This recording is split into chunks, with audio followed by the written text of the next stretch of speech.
Put your hand up, play!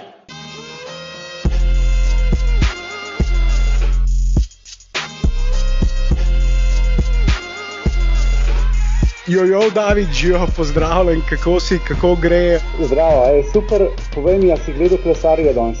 Veš, da sem, dirka je bila res fantastična, izjemna reklama za ta šport. Na Twitterju sem videl kolege, znance, novinarje iz drugih športov, nekateri celo prvič pogledali dirko in vsi bili navdušeni, ne samo nad končnim izidom, prvo medaljo za Slovenijo, ampak tudi samo dirko. Res je bilo odlično tole za pogled, David. Videlo se je, da prvič v zgodovini ni bila krožna dirka, ampak ta prava etapa ali pa enodnevna dirka in je bilo dogajanje malo bolj zanimivo, ker se ni skozi ponavljala proga. Po drugi strani pa naši so vzeli medaljo. Od prvega kilometra so vedeli, kaj morajo delati in res vsa čas Hauptmannu za taktiko.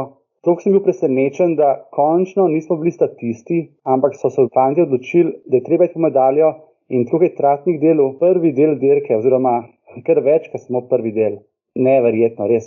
V bistvu sem bil najbolj presenečen oziroma navdušen nad tem, da smo dirko vzeli v svoje roke. Pogačar je na koncu priboril medaljo. On je vrhunski in to, kar je naredil na koncu, kapa dol. Ampak cel pristop k tekmi, da smo šli Slovenci tako dominantno noter v cel dirko, to je pa res. Po mojem, da je to prvič na tak način bilo, no. Ja, šapo, kapo dol, ali kako se že reče v kolesarstvu. Ja. Res izjemna dirka. Nekaj bo rekla na koncu tudi o košarkarski reprezentanci in prihajajoči tekmi z Argentino, ki tudi nedvomno zanima veliko slovenskih navijačev. Ampak preden začnejo, bom samo omenil, David, kje te lahko najdejo na Twitterju. @Hrastnikov je tvoj handle in če spremljate zdaj olimpijske igre, če vas zanima kolesarstvo, pa tudi drugi športi, seveda pofollowajte Davida in boste dobili vse mogoče zanimive informacije. Pa preden začneva z Davidom, bi vas samo na hitro še zaprosil in spomnil, če lahko všečkate tale posnetek in se naročite na naš Sportinfo YouTube kanal, če seveda tega še niste storili, ali pa na katerikoli drugi platformi, kjer nas poslušate. Dosegljivi smo na vseh večjih podcast platformah in seveda pustite tudi kakšen komentar današnji topiki ali predlagate topiko, ki jo lahko obdelamo. Zdaj med olimpijskimi igrami bomo zopet zelo redni in zato, če boste kliknili tisti zvonček na YouTube, boste tudi obveščeni o vseh novih vsebinah. Zdaj pa, da ne bom zgubljal časa. Tako kot si rekel, David, ta bron je vreden zlata. Res je Pogačar v izjemnem finišu, fotofinišu, sprintu priboril to medaljo, ampak je bila to medalja, ki je šla na račun cele ekipe in seveda za nekatere MVP-a Tratnika, ki je res bil na čelu dolgo časa. Naši so imeli razdeljene vloge do potankosti. Vsak od njih je vedel, zakaj je tja prišel in v štartu so bili s tem namenom tam, da grejo po medaljo. Niso iskali druge priložnosti in tudi, kako je Tratnik rekel, ko mu je Pogačar rekel, nobeno vodilo prejmo mi, in je Tratniku dal zeleno luč, da začne narekovati tempo, je to pol Tratnik opravil res, bom rekel, na svetovnem nivoju. To verjamem, da so opazili športni direktorji in na koncu se bo tudi javno to poznalo. Bi lahko Tratnik potem morda v prihodnjih sezonah računal tudi na kakšne etapne zmage na Turu morda? On vedno lahko zmaga etapno zmago, če dobi priložnost, pa da se znajde v pravem begu. Drugače pa tako, nekateri kolesarji imajo predispozicije za druge stvari in on poleg kronometra je odličen pomočnik in mislim, da tlele ni nič slabega, da on pomaga ekipnemu favoritu do zmage.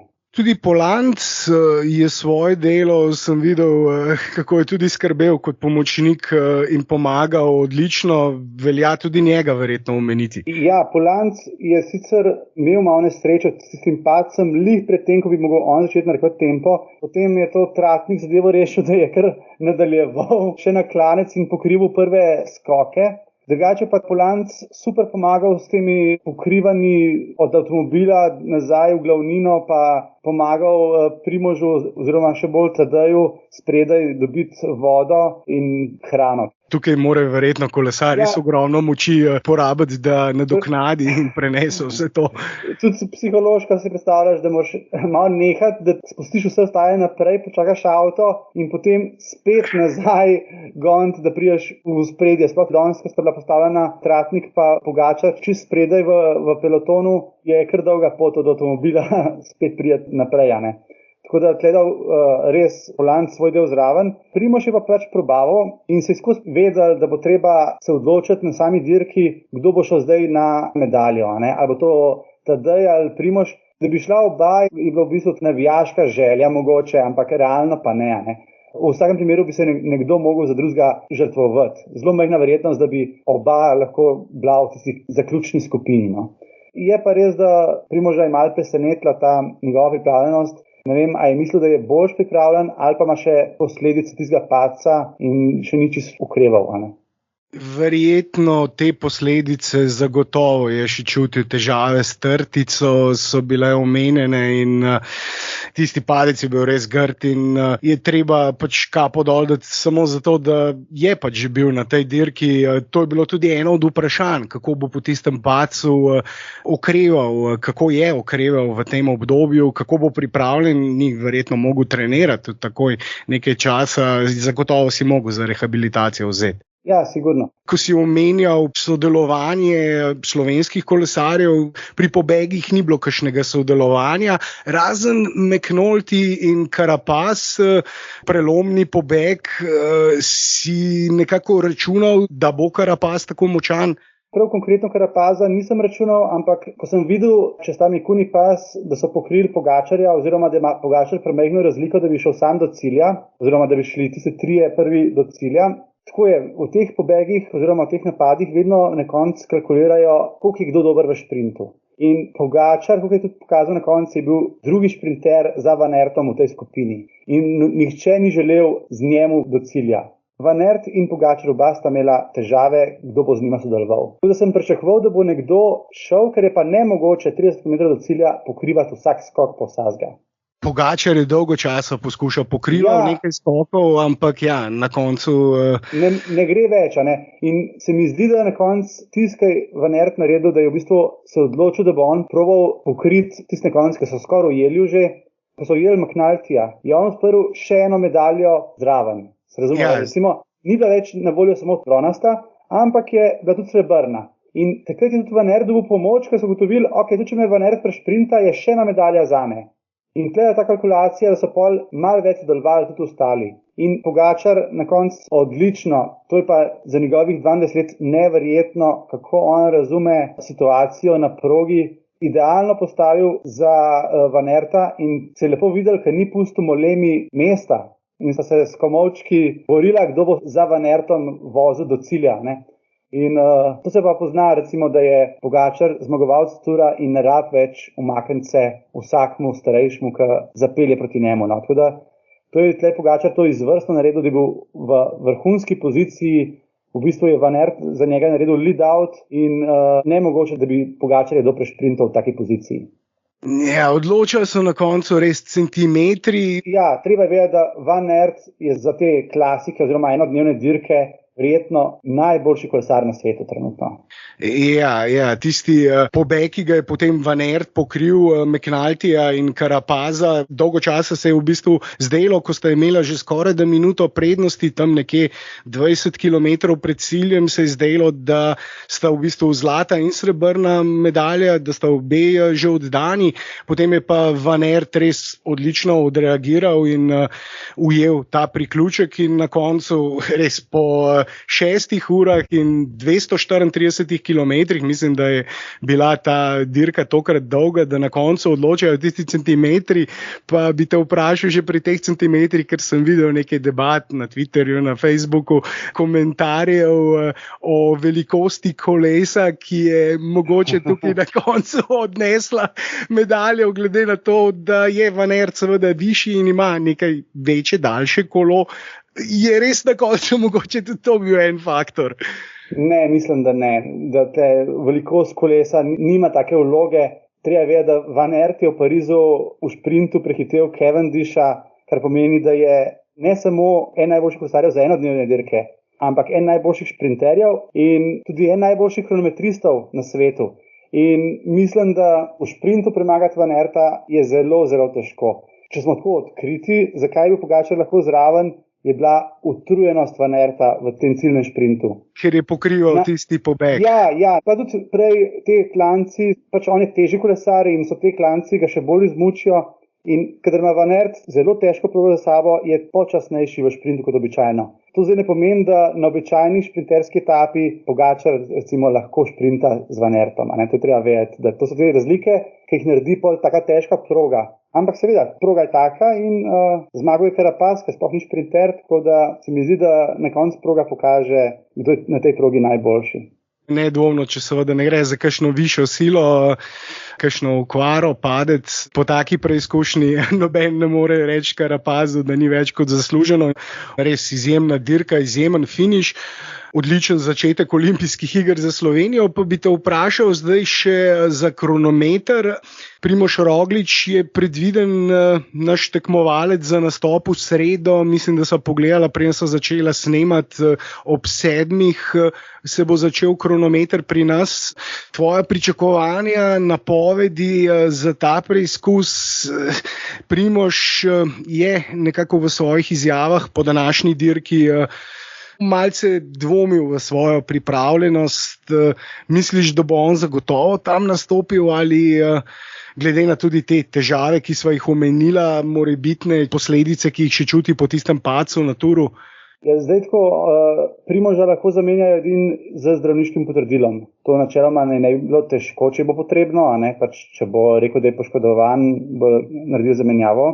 Ampak, če pa se počutiš še vsem dobro, ker kronometer je vsem krajši, ni to 6 ur sedenja na kolesu in mrzkešna bolečina, ki se pokaže v 6 urah, je mogoče v 40 minutah oziroma 1 uri, je ni. Tako da tudi Primož lahko, da bo čist vrhunsko odpeljal kronometer. Mislim pa, da se bo strokovni štab kolesarske zveze pa Primož to najbolj odločil. Je pa specifika olimpijskega kronometra ta, da tekmovalci bi razvrstil v 2 grupe. Eno so tisti, ki so res dobro pripravljeni in so konkurenti za samo zmago, medtem ko druga grupa so pa taki, ki v bistvu grejo predstavljati svoje države, ki so pa nam nekoliko egzoti, ampak outsideri. Tako da tle bo recimo Rohan Dennis, ki se pripravlja samo za ta kronometer, ni bil ne na Turu, praktično nič ne dirka, samo za kronometer se pripravlja. Potem je Filippo Ganna, Italijan, ki tudi drugače vozi na velodromu in so res taki specialisti. Normalno, Van Aert je pokazal na Turu, da je lahko daleč najboljši na kronometru, danes je pokazal, da formo še ima, tako da pretendentov za medalje je velika, in do medalje na kronometru ni lahko prideti. Ker tukaj pa, če izvzamemo to višjo silo, je manj odvisno od sreče. Taktično je v bistvu, kako si sam s sabo sposoben odpeljati, medtem ko drugi faktori niso toliko kot pri cestni dirki. Konkretno pri Primožu potem, kaj njemu napoveduješ? Tako, glede, kako je odpeljal tisti kronometer na Turu, preden je odstopil, ki je bil 6. z vsemi tistimi poškodbami. To je bilo neverjetno. In že tam je vozil tudi Van Aert, ki ni bil poškodovan in za njimi ni veliko zaostal. Zdaj pa vsem minil že 4 tedne od tega. Mislim, da je Primož sposoben odpeljati kronometer vrhunsko, sploh ker ni čisto ravninski kronometer, in bo imel določeno prednost pred, klasičnimi kronometristi, ki so navajeni ravnine. Tudi Primož ima vse možnosti, tudi na kronometru za odličen rezultat. Ja, in seveda vsi držimo pesti, da še posebej po tistem nesrečnem padcu na Turu usvoji medaljo. Pa lahko potem, ker greva zdaj na košarkarsko reprezentanco in njihovo prvo tekmo na košarkarskem olimpijskem turnirju, ki bo letos res zelo zanimiv, zelo nepredvidljiv, tudi glede na pripravljalne tekme. Se res zdi, da kakšnih izrazitih favoritov, kljub temu, da Američani imajo seveda poimensko na papirju daleč najboljšo postavo skupaj z Kevinom Durantom, enim od 3 najboljših igralcev v NBA, mislim, da bi se večina s tem strinjala, so prvi favoriti, ne delujejo pa niti približno tako nepremagljivo kot na prejšnjih turnirjih. In tukaj seveda mnogi slovenski navijači tudi upajo, da bo tudi košarkarska reprezentanca prinesla domov eno medaljo. Mislim, da kakšnih preferenc nimamo, lepo bi bila najbolj žlahtna, ampak da ne bomo preveč pogoltni, je treba iti seveda korak po korak in prvi korak na poti do morebitne medalje bodo Argentinci. Ne več zlata argentinska generacija, ostal je samo še en član te zlate argentinske generacije, Luis Scolà, 41-letni krilni center, še vedno, kot je rekel sogovornik na prejšnjem podcastu, trga gate, res neverjetno dobro igra glede na svojo starost in tudi dobro pripravljen deluje. Ravno to, njegova pripravljenost pri njegovih letih, govorim fizična. Zadnjič sem videl eno fotko, nisem mogel verjeti. Ker to tudi rabiš biti še zelo motiviran, da si pri teh letih tako pripravljen, me je res presenetil. Res fantastično zgleda, ampak ni pa on seveda edini nevarni igralec v argentinski reprezentanci. Prvi, ki ga je verjetno treba omeniti, David Facundo Campazzo. Odličen je bil v Realu, odličen je bil tudi to sezono, zelo dober, vsaj v Denverju. In odlično vodi argentinsko reprezentanco, jo je vodil na zadnjem svetovnem prvenstvu, kjer so v finalu izgubili proti Špancem, ampak verjetno najbolj nevaren igralec in tisti prvi igralec, ki ga bo treba v obrambi zaustavljati in mu posvečati posebej veliko pozornost. Jaz mislim, da, kot sem prej rekel za kolesarje, ful je pomemben pristop naših. Če bojo šli v tekmo, samozavestno, da bojo oni narekovali tekmo, bom rekel temu. Mislim, da tudi z Argentino smo konkurenčni in čisto sposobni premagati, ampak enako kontra je tudi za Američane, ki so izgubili proti Nigeriji, ki so pripravljali tekmo. Ko bom videl prvo tekmo na olimpijskih Američanov, bom šele ziher, ali so ali niso in. A me razumeš? Čakaš prvo tekmo, da boš več povedal. Ja, ker eno so predvidevanja, eno so imena, a si pa šel tja probat, ali veš, da si sposoben in greš v to, ne? To se mi zdi, da je tudi pomembno za naše, ki so mlada reprezentanca, ok, imajo Eurobasket, bom rekel, v nogah ali v rokah, ampak vseeno olimpijske so stvar zase. In se veš, te turnirski sistemi, ki so, če ujameš ta pravi val, te lahko pelje ful daleč, ne? Najbolj se bojim teh turnirskih sistemov, če prva tekma ni ok. Ta turnirski sistem, prva tekma je tista ključna, ja, če jo izgubiš, potem na drugi tekmi si takoj pod tem imperativom, dodatnim pritiskom zmage, moraš nujno zmagati in seveda iz psihološkega aspekta je seveda lažje, če lahko bolj sproščeno igraš. Pa če se vrnemo še malo na naše nasprotnike na tej prvi tekmi, omenila sva tisti najbolj znani imeni Scolaja in Campazza. Ampak je treba dodati seveda in povedati, da niso to edini dobri igralci. Imena kot so recimo La Provitola, potem veliki talent argentinske košarke Leandro Bolmaro, Vildoza, ki je odšel v New York, in Gabriel Deck, ki je odigral nekaj dobrih tekem v Oklahomi. Imajo dobro ekipo, predvsem na krilu, dobre in nevarne igralce, ki so sposobni v vsaki ekipi natresti 18, 19, 20 točk, še posebej, če se razigrajo, jih je težko zaustaviti, zato bo res treba pozornost imeti od tiste prve sekunde, od prvega sodniškega meta naprej.